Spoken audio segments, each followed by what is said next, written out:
नमस्कार, action fast न्यूजमध्ये आपलं स्वागत। मी दिलशाद नदाब। भाई मुझे पता चला कि यहाँ पे 2 दिन पहले कुछ हादसा हुआ है। कोई जो जिनके घर पे मृत्यु हुआ था और उनके साथ कुछ गाली गलौज हुआ, किस कारण से हुआ? एक्चुअली मैडम कैसा है ना, आपको मालूम पड़ा, आपने कॉल किया, हम लोग यहाँ पे आए। तो ये कैसा है, मेरे दोस्त है काशीमीरा डोंगरी पे रहते फुलटी करके, उनके दोस्त के भाई का और ये वर्षा का मेरे को कॉल आया कि ऐसा ऐसा बात हुआ है और ज़रा मेरे को पेपर निकाल के दे दो। पहले शुरुआत से मैं आपको बताता हूँ, जब से मैं इसमें इन्वॉल्व हुआ हूँ तो मेरे को बोले पहले तो पेपर निकाल के दे दो। पेपर कहाँ से निकाल के दे दो? महानगर पालिका से। उनको महानगर पालिका से पेपर निकाल के दिया गया। उसके पहले आने से पहले इन लोगों ने पूछ लिया था कि इधर हम तुम इधर आपको कर सकते क्या? तो उन्होंने बोला हाँ कर सकते हैं। तो उधर से पेपर लाने के बाद में उन्होंने उनको पेपर दिया। पेपर देने के बाद में उन्होंने क्या बोला, ठीक है बॉडी लेके आ जाइए। तो बॉडी लेके आए, बॉडी जलाने लग गए। तो आए वैसे ही आगे इनको उन्होंने बोला कि भाई आदमी कम है, लकड़े लाने पड़ेंगे। तो आपने देखे जहाँ से लकड़े उठा के अब हमारे आदमियों को लाने पड़े। अब हम बताओ, हम दुख में जब यहाँ आते हैं तो हम लकड़े उठाने आते हैं कि बॉडी लेके आते हैं? अब जब हमको लकड़े उठाने हैं तो ये महानगर पालिका हमारा टैक्स लेके जो इनको काम पे रखी है, ये क्यों रखी है? लकड़े हमको क्यों उठाने लगा थे? तो हम लकड़े नहीं उठाए, दूसरे को लकड़े ना उठाना पड़े, इसके लिए आज हमको तुम आए तो न्यूज़ बनाना पड़ रहा है। फिर दूसरी बात, लकड़े उठाने के बाद में इन्होंने बॉडी को अंतिम विधि के लिए लगाने का था। तो उसने बोला भाई डीजल है क्या?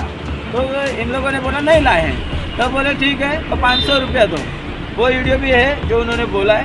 तो 500 रुपया दो, मैं डीजल लेके आता हूँ। तो उसने डीजल के लिए 500 रुपया लिया। वो तो भी ठीक है, बॉडी को जलाना है, पर ये पैसा सब सरकार महानगर पालिका पे करना चाहिए, हम क्यों करें? दूसरी बात, जब बॉडी को अंतिम विधि की जब अग्नि लगाई तो आगे क्या हुआ बताइए? हम लोगों ने आग जल गई। आग जलने के बाद में हम लोग बोले बॉडी जल रही है, तो हम लोग बाहर आके थोड़ा देर खड़े रहे। फिर बोले हमको सवेरे में एक्टिविटी नहीं कर, हमको तो रात रहेगी लेके जानी है। तो 5 बज चुके, तो बोला अभी 1 घंटा रुकते, अभी कभी करके अपन चले जाएंगे। हम बाहर रुके, फिर हम बाहर रुकने के बाद आधे 1 घंटे का बाहर अंदर चले गए। तो देखा कि बॉडी जल चुकी है, नीचे गिर चुकी है, ऊपर 4-5 लकड़े थे। तो एक आदमी ने बोला कि मैं बॉडी का ऊपर का लकड़ा गिरा तो फटाफट जल जाएगा। तो जलने लगे बोल के हमने उसको लकड़े लगाए। तो एक कर्मचारी सोया हुआ था, ये नींद में से उठ के आके हमसे गाली गलौज करने लगा, तुम्हारा काम है क्या? हमारा काम नहीं। बोला तुम्हारा काम है तो तुम करने का, तो हम क्यों करें? हमको जाना था, जल्दी था, इसके लिए हम अंगार गिराए। तो हमसे उल्टा गाली देने लगा, गाली गलौज करने लगा, हमको बाहर निकालने लगा। बोला निकलो। फिर हम बोले काय को जाएंगे, हमको रात ले नहीं देगा, रात बोल के हमको बाहर निकाला था। फिर हमने गणेश भाई को फ़ोन किया कि गणेश भाई ऐसा हो गया। तो इन्होंने बोला तुम कुछ बोलो मत, वो जाएंगे उल्टा सीधा बोलेंगे, फिर तुम्हारे को केस बनेगी। तो हमने इनको बुलाया। उनके बाद में फिर मुझे पता चला कि वो सामने वाले जो थे उन्होंने आपको गाली भी दिया है। गाली गलौज किया हमको। तो हमने बोला कि अब यहाँ कुछ करे तो हमें भी कुछ उल्टा सुल्टा कर देगा। हम बाहर आए, गणेश भाई को फ़ोन किए, उन्होंने मुझे लिखे के काशीमीरा पुलिस स्टेशन जाने का। तो उसके बाद कुछ कार्रवाई हुई, पता चला हमको। उसके बाद जो है गणेश भाई के आगे क्या हुआ, जब मैं यहाँ आया, मैं यहाँ आने के बाद में जबकि 100 मीटर पे काशीमीरा चौकी, काशीगांव चौकी नहीं, काशीमीरा चौकी 100 मीटर पे शमशान के बाजू में।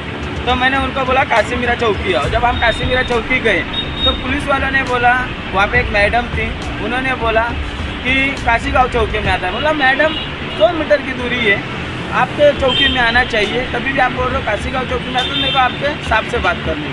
तो उनके साहब ने भी बात किया तो बोले कि नहीं वो उधर आता है। तो मैं बोला अगर मैं जाने के पहले अगर वो उधर गया कर्मचारी और उसने केस कर दिया तो मेरे लड़के पे केस हो जाएगा। क्यों? ये महानगर पालिका वालों पे जो केस होती है तो 90 दिन जो जामीन नहीं होता है। तो बिना मतलब का कुछ भी लिखा देगा और मेरा आदमी अंदर चला जाएगा, मेरा भाई अंदर चला जाएगा। जैसे किसी पब्लिक किसी सरकारी कर्मचारी पे हाथ उठाती है तो 90 दिन बेल नहीं होती है। तो मैं नहीं चाहता था कि मेरे बच्चे लोगों के साथ या मेरे भाई लोगों के साथ कुछ होए। तो मैं बोला तुम बहस मत करो, बाहर आओ। तब हम काशीमीरा गए, काशीगांव चौकी गए। काशीगांव चौकी में साहब ने बोला ठीक है, उधर की मैडम मिली। मैडम के बाद मैडम ने कॉल किया तो साहब आए। साहब ने बोला ठीक है, उसका नंबर है क्या आपके पास? तो हमने बोला हमारे पास नहीं है, पर हमारे एक लड़के के पास था, उन्होंने नंबर दिया। तो जब बात किया साहब ने अंदर जाके, हमारे सामने बात नहीं किया, अंदर साइड में जाके जो भी बात किया उससे, तो फिर साहब बाद में आए, बोले कि ये लो आपसे बात करना चाहता है। उसने मुझे फ़ोन दिया सर ने। तो मैंने बोला क्या बात करना चाहता, मुझसे मेरा कंप्लेंट लीजिए, मेरा काम है, मैं आपके पास आया हूँ तो मेरी तकरार लीजिए। तो मेरे से बात करा तो कोई बात नहीं, मैंने बात किया। मैं बोला बोलो क्या हुआ? तो बोले कौन? तो मैंने उनको बोला मैं ठाणे जिला अध्यक्ष बंजारा आघाड़ी का RPI का कार्यकर्ता हूँ और ये मेरे भाई बंधु लोग हैं। तूने इनसे वो गाली गलौज किया, उल्टा बात किया, बोले हाँ दादा मेरे से गलती हो गई, मैं उनसे माफ़ी मांगता हूँ। तो मैंने सर को बोला मैं इसकी माफ़ी लेने नहीं आया हूँ, मैं भाईंदर से यहाँ सवेरे 5 बजे दिया बत्ती छोड़ के मेरे घर का काम छोड़ के मैं इसका माफ़ी लेने नहीं आया था। अगर यही काम मेरा आदमी करता था वो माफ़ कर देता, क्या ये लोग नहीं करते, ये लोग धारा लगाते और मेरे आदमी को अंदर डालते हैं। तो इसलिए मुझे माफ़ी नहीं चाहिए, मुझे कार्रवाई चाहिए। तो फिर साहब ने भी कॉपरेट किया मेरे को, मैंने बोला मुझे माफ़ी नहीं चाहिए, तो उन्होंने NC लिया। NC लेने के बाद में प्रिंटर काम नहीं कर रहा था, तो मेरे को फोटो भेजा, ले लो बोला, बाद में आके दोपहर में ले लेना। फिर दोपहर में हम लोग ने कॉपी लिया। तो कल मुझे मालूम पड़ा इनका जो मैनेजर है उन्होंने बोला कि हमने उस पर कार्रवाई किया दोनों पे, और दोनों को हमने काम से निकाल दिया। ये तो मुझे कल तक मालूम नहीं था, कल मुझे BP रोड पे इन्होंने बताया और मैं मेरी तरीके से माहिती लेने ही वाला था और बाद में मुझे निकालने के लिए जो भी करना चाहिए था मैं करने वाला था। तो मेरा कहने का इतना ही मतलब, ये जो भी सरकारी कर्मचारी होते हैं ये पब्लिक के ना, आम पब्लिक के सर्वेंट होते हैं। सर्वेंट मतलब कर्मचारी, हमारे टैक्स से पगार लेते हैं, तो हमारे नौकर है, हमारे मालिक मत बनो या हमारे बाप मत बनो। जो भी कर्मचारी है, जो भी पदाधिकारी है, वो आम पब्लिक का पब्लिक सर्वेंट है, उससे ज़्यादा कुछ नहीं है। जैसे एक झाड़ू वाला झाड़ू मारते वक्त गलती करता था, हम बोलते हैं झाड़ू बराबर मार, वैसे अगर कोई अधिकारी भी अगर गलती करता है तो हमारा हक बनता है, तुमने गलत किया और तुमको ऐसा करना चाहिए, नहीं करेंगे तो हम हमारे तरीके से ऐसे करवा लें।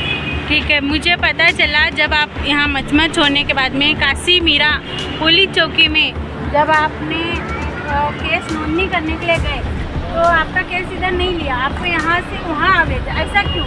एक्चुअली मैडम कैसा होता है,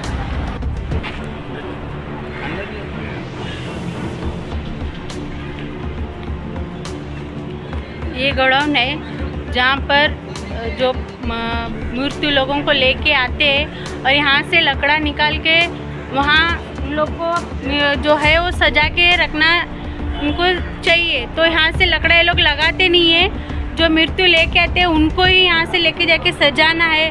उनका जो भी है क्रियाक्रम का सब तैयारी, जिनका घर में ये हादसा हुआ है उन्हीं को करना है। तो यहाँ जो कर्मचारी रहते हैं वो क्यों है? ये पब्लिक का पैसा लेके यहाँ पे आज तुम्हाला सॉरी बोलतो, काय तुझा सॉरी मी मान्य करून घे, ठीक आहे। आणि उद्या मी तुला सोडून दिलं, तर परवा दिवशी तू काय करशील माहिती आहे? दुसऱ्यासोबत हेच काम करशील, त्यासाठी मी तुला सॉरी बोलतो। सॉरी, तुझा सॉरी आम्हाला नको आहे, तुझा सॉरी मला नको आहे। आणि गरीब माणसाचे तुम्ही पब्लिक सर्वेंट आहे, तर पब्लिक सर्वेंट जर राहा, पब्लिकचे बाप नका हो, नाही तर कोणी एखादा पागल आहे, असं नाही बोलायचं। बेटा तुझी वय जेवढी नाही ना तेवढे वर्ष आम्हाला बॉडी को हाथ लगाया है, ऐसा बोला ही नहीं। बॉडी आधी जली हुई है, बॉडी में कुछ बचा नहीं था, ऊपर लकड़ा पड़ा, ये सोया हुआ था, 2 बंदे ने लकड़ा